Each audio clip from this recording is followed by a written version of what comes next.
আসসালামু আলাইকুম প্রিয় দর্শক, রত্নাস কিচেন অ্যান্ড ব্লগে সবাইকে স্বাগতম। কিছুদিন পর থেকে কিন্তু রোজা শুরু হয়ে যাবে। আর এই রোজার ইফতারিতে কিন্তু আমরা অনেকেই বিভিন্ন ধরনের কাবাবের আইটেম রাখতে পছন্দ করি। তাই আপনাদের জন্য নিয়ে আসলাম জালি কাবাবের রেসিপি। আজকে এখানে আমি 300 গ্রাম বিফ কিমা করে নিয়েছি। হাড় ও চর্বি ছাড়া বিফ নিয়েছি এখানে। এর সাথে পরিমাণ মতো ঝাল অনুযায়ী কাঁচামরিচ কুচি নিয়ে নিলাম। এখানে আমি 3টা কাঁচামরিচের কুচি নিয়েছি। আর এর সাথে দিয়ে দিচ্ছি 1.5 চা চামচের মতো ধনিয়া পাতা কুচি, 1.5 চা চামচের মতো পুদিনা পাতা কুচি। এরপর দিয়ে দিচ্ছি 1/2 চা চামচ পরিমাণ গরম মশলার গুঁড়ো, আর দিয়ে দিচ্ছি 1/2 চা চামচ পরিমাণ সাদা গোলমরিচের গুঁড়ো, আর 1/2 চা চামচ দিয়ে দিচ্ছি কালো গোলমরিচের গুঁড়ো। এরপর দিয়ে দিচ্ছি 1 টেবিল চামচ পরিমাণ টমেটো সস।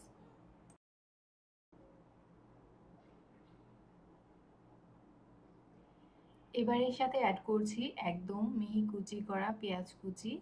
এখানে আমি 50 গ্রামের মতো পেঁয়াজ কুচি অ্যাড করলাম।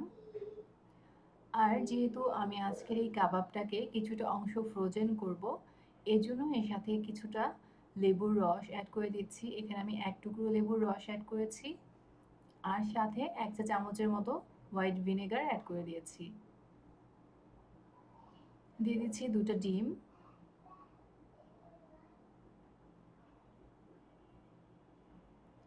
এখানে আমি 2টা ব্রেড নিয়েছি। এবার এই ব্রেডটাকে কিছুটা পানির মধ্যে একটু ভিজিয়ে নিয়ে পানিটাকে চিপে ঝরিয়ে নেব। এরপর এই ভেজানো ব্রেডের টুকরোগুলোকে এই বিফের কিমার সাথে অ্যাড করে নিচ্ছি। জালি কাবাবের কিমার সাথে এভাবে ব্রেড ভিজিয়ে অ্যাড করলে কিন্তু কাবাবটা অনেক সুন্দর জুসি আর সফট হতেও সাহায্য করে, আর বাইন্ডিংটাও ভালো হয়। এই পর্যায়ে অ্যাড করে দিচ্ছি স্বাদ মতো লবণ। এখানে আমি 1.5 চা চামচের মতো লবণ অ্যাড করছি।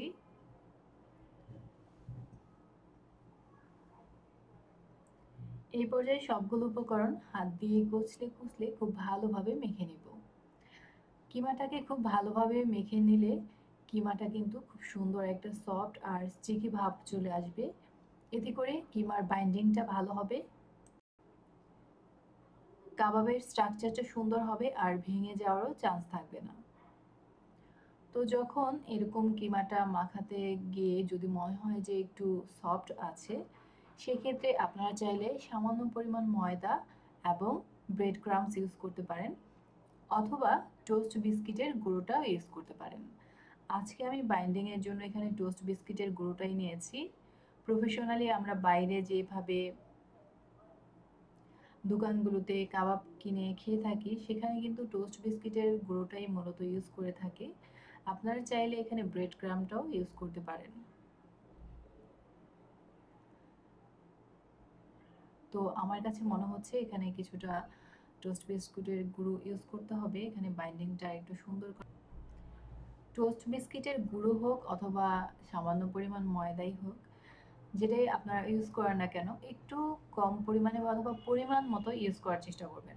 খুব বেশি ইউজ করলে কিন্তু কাবাবের কিমাটা হার্ড হয়ে যাবে, সফটনেসটা থাকবে না, তখন খেতেও কিন্তু ভালো লাগবে না, টেস্ট কমে যাবে। তো পরিমাণ মতো আমাদেরকে এটাকে ইউজ করতে হবে।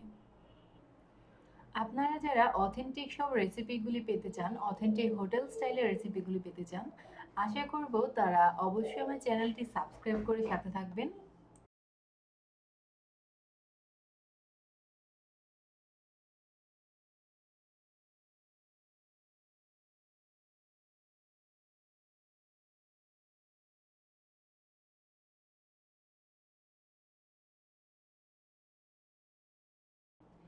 এই তো কাবাব তৈরি করার জন্য কিমাটা আমার একদম রেডি হয়ে গেছে। এই পর্যায়ে আমি এখান থেকে অল্প পরিমাণ করে কিমা নিয়ে নেব। এখানে আমার হাতের 1 মুঠো পরিমাণ করে আমি কিমা নিয়ে নেব। এরপর এটাকে একটু রাউন্ড শেপ করে 2 হাতের তালু দিয়ে প্রেস করে একটু চ্যাপ্টা করে নেব। জালি কাবাবের সাইজটা কিন্তু শামি কাবাব থেকে একটু বড় হয়, আর এজন্য আপনারা কিন্তু চাইলে একটু ছোট করেও সাইজ করে নিতে পারবেন। সাইজটা আপনাদের উপর নির্ভর করছে কিভাবে তৈরি করবেন।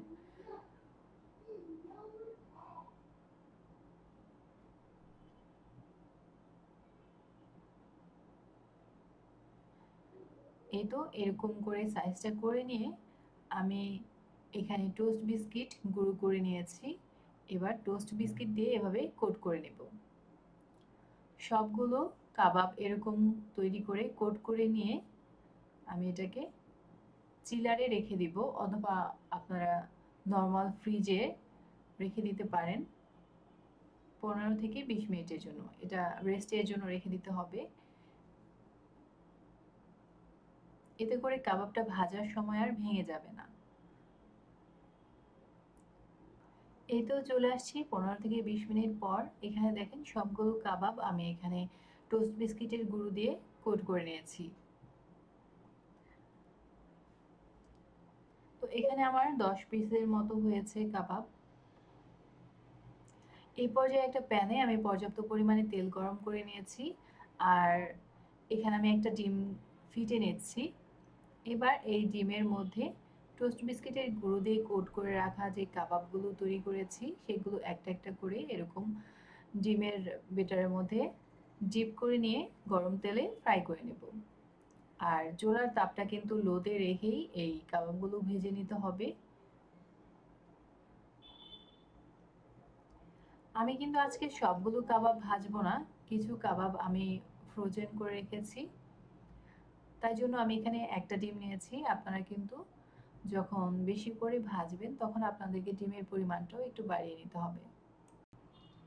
কাবাবের উপরে যাতে সুন্দর একটা জালি জালি ভাব আসে ডিমের, তো সেজন্য আপনারা কিন্তু উপর থেকে এভাবে হাতের আঙুল দিয়ে ডিমটাকে এরকম একটু ছড়িয়ে দিতে পারেন। তো প্রিয় দর্শক, দেখতেই পাচ্ছেন এখানে আমি কাবাবগুলোকে লো হিটে সুন্দর করে গোল্ডেন কালার করে ভেজে নিচ্ছি। তো কাবাবটা যখন এরকম গাঢ় একটা গোল্ডেন কালার চলে আসবে তখন এটাকে আমি চুলা থেকে নামিয়ে নেব। আর দেখতেই পাচ্ছেন কাবাবের উপরে ডিমের কোটিংটা খুব সুন্দর একটা জালি জালি স্ট্রাকচার তৈরি হয়েছে। তো আমি এখন কাবাবগুলোকে তুলে নিচ্ছি।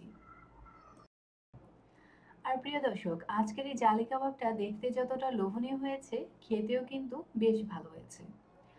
আপনারা চাইলে কিন্তু বাসাতেই ঝটপট এই জালি কাবাবটা খুব সহজেই তৈরি করে নিতে পারেন, আর চাইলে ফ্রোজেন করেও রাখতে পারেন দীর্ঘ সময় পর্যন্ত। তো আজকের মতো আমি এখানে বিদায় নিচ্ছি। ভালো থাকবেন সবাই। চলে আসবো পরবর্তী রেসিপি নিয়ে। আজকের মতো এখানেই বিদায়। আল্লাহ হাফেজ।